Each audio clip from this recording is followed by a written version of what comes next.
सदा सत्स्वरूपं चिदानन्दकन्दं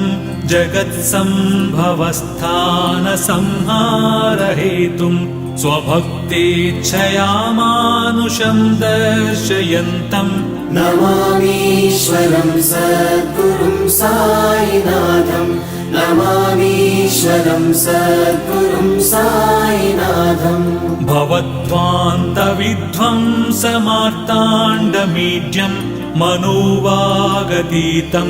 मुनिर्ध्यानगम्यं जगद्व्यापकं निर्मलं निर्गुणं त्वां नमामीश्वरं सद्गुरुं साईनाथं नमामीश्वरं सद्गुरुं साईनाथम् भवाम्बोधिमग्नार्दितानां जनानां स्वपादाश्रितानां